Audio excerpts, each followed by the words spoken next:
Oui, en fait, je suis Souleymane Kébé, un producteur de films,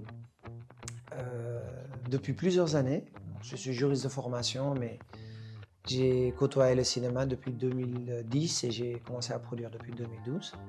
Et quand je dis que je suis dévoué, c'est parce que je me donne corps et âme dans tout ce que je fais, que ce soit en relation humaine, que ce soit en relation professionnelle. Quand je m'engage, je, je m'engage vraiment. Et les personnes avec qui je travaille ou avec qui j'ai des relations, je vis ces relations-là pleinement. Donc je me dévoue à leur cause, à leur quête, à leur, pas à leur désir, mais en tout cas à leurs soins.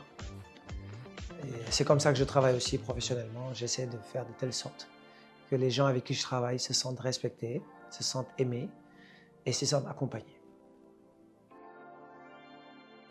Moi, je pense que le métier de producteur, on ne le choisit pas. Je pense que c'est le métier qui te choisit.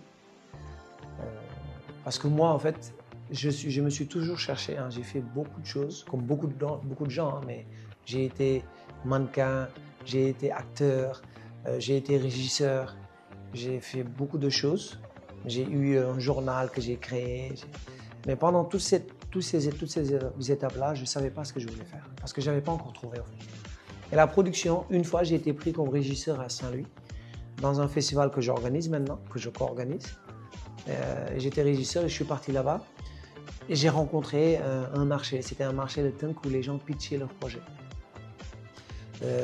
C'est des auteurs qui pitchaient leurs projets devant des producteurs des chaînes de télé, etc.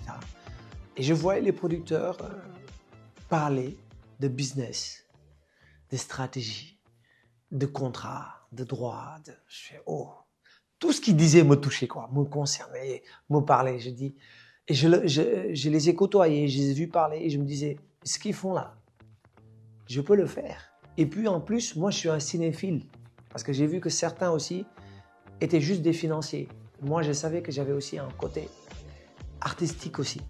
Et j'ai dit, mais écoute, j'ai entendu quelqu'un dire, un producteur complet, c'est un producteur qui sait déchiffrer les films, accompagner ses auteurs, faire d'une idée un projet très bien, et puis aussi pouvoir chercher l'argent, assurer que le film se fasse dans de bonnes conditions, etc.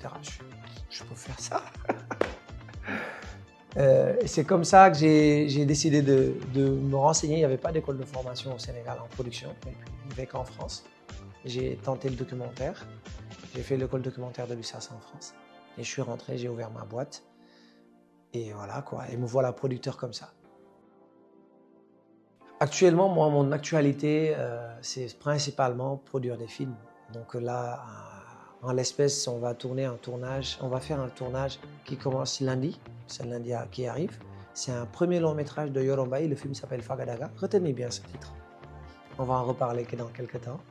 Donc on le tourne pendant 6 semaines à Saint-Louis et à Dakar. Et puis j'ai aussi mon festival dont je parlais tout à l'heure, Saint-Louis Doc, qui commence du 28 avril au 2 mai. Et après les deux films, j'ai un film au Togo. Je dois aller aussi fin mai. Après, je reviens au Sénégal, un autre long métrage que j'accompagne, qui va être tourné aussi. Donc, et un autre court métrage qui s'appelle Mémoire du corps, d'Amael Diaye. Voilà, mon actualité, c'est des tournages, des tournages. Et ce que les gens ne savent pas, c'est que je ne produis pas que des films. Je produis aussi des œufs. Donc, je suis un producteur, j'ai ma ferme, j'ai des œufs, des poules pondeuses, et donc j'ai une vache, j'ai quelques moutons. Donc, et l'idée aussi, c'est de produire du lait, produire de la viande, produire des œufs et produire des fruits et légumes. C'est l'organisation et surtout avoir de bonnes équipes. J'ai la chance d'être bien entouré, que ce soit dans la ferme ou que ce soit en tournage. J'ai une équipe avec lesquelles je travaille depuis des années. Donc moi, ma présence, quand l'opérationnel arrive, n'est plus obligatoire. Je me rappelle, à un moment donné, il fallait que j'accompagne les projets, que je sois là tout le temps, tout le temps, tout le temps. Et là, j'ai une équipe qui s'occupe de faire les choses. Moi, je suis là que quand il le faut. Pour les tournages, il faut que je sois là pour accompagner mes auteurs. Mais je fais rien, en fait. C'est les autres qui travaillent. Moi, je suis là, je suis les trucs. Et sinon, je développe les projets. J'ai du temps pour le développement de mes projets. Et pour la ferme aussi, quand j'ai du temps, j'y vais. Mais je suis bien entouré. Et je pense que dans toute activité, avoir une équipe une bonne équipe, parce que c'est pas facile. J'ai pris du temps à constituer une bonne équipe. Et quand tu as une bonne équipe, il faut les mettre dans de bonnes conditions pour qu'ils ne se barrent pas, pour qu'ils se sentent respectés. Et dès lors que ça existe, ils vont faire des miracles. Et c'est ce qui arrive avec les projets avec eux. Oui, bon après je vais énumérer d'abord les films documentaires que j'ai beaucoup aimés comme Gouffdé. C'est de Oumar Ba qui a fait beaucoup de festivals. Il y a aussi des séries comme Dérapage qui était meilleure série africaine au FESPACO. Puis après dans le côté international j'ai fait des longs métrages comme Banel et Adama. On a eu la chance d'être en compétition officielle au Festival de Cannes en 2023. Et la même année aussi on avait notre film Syrah, coproduit avec Apolline et Denis, les films Selmon et Araucania. Donc, et ce film-là, c'était aussi à Berlin en compétition et on a eu aussi un prix là-bas, prix du public. Et les deux films aussi étaient à Toronto et ont fait un parcours de dingue. Syrah est étalon d'argent au FESPACO. Voilà, il y a Dent pour Dent aussi de Otis Ba que j'aime beaucoup parce que c'est un film qui est un film auteur et qui est un film comédien en même temps. Et qui est plus proche du public africain. Et puis voilà, quoi. Il y a Voyage de Thaléa, on peut les citer, mais voilà, je peux citer ceux-là parce que c'est ceux-là quand même qui sont les plus connus dans ma filmographie. Bon, quand j'étais petit, je disais que je voulais être un lion parce que je suis un Sénégalais, lion du Sénégal, mais avec le temps, j'aime bien les aigles. J'aime bien les aigles et je pense que j'aurais pu être un aigle. Parce que je fais souvent des rêves où je vole, je survole dans mes rêves, je suis en train de voler. Tout le temps, je rêve de voler, quoi. Et j'ai l'impression d'avoir des yeux d'aigle dans mes rêves quand je rêve. C'est la première fois que j'en parle d'ailleurs.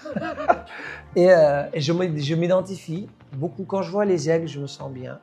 J'ai envie de les toucher. Et je pense que je suis plus proche des aigles spirituellement que des autres animaux. Donc je pense que j'aurais pu être un aigle si j'étais un animal. Ou peut-être dans une autre vie, j'en sais rien. Mais en tout cas, je me sens être un aigle. Écoute, ça c'est une très bonne question. Pour des raisons religieuses, j'aurais pu dire vert, mais c'est trop prétentieux. C'est la couleur de l'islam. Moi, j'aime bien tout ce qui est terne, bizarrement en couleur. J'aime bien tout ce qui est gris, beige, noir. C'est mes couleurs, quoi.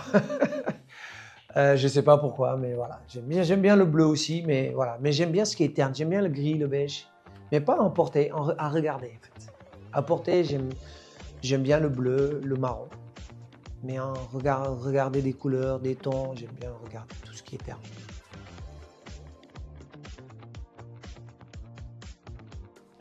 Beaucoup de choses, beaucoup de choses.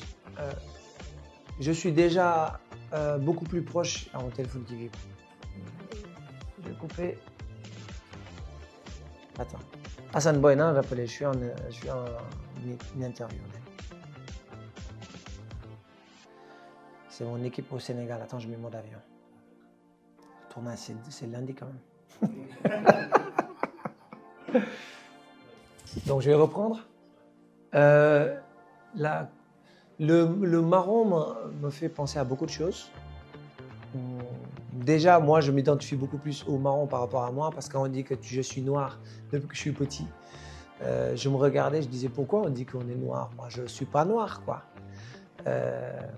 Et je pensais que c'était pour faire la différence entre le noir et le blanc, parce que les blancs ne sont pas blancs, les noirs ne sont pas noirs. Et je trouve que je suis marron.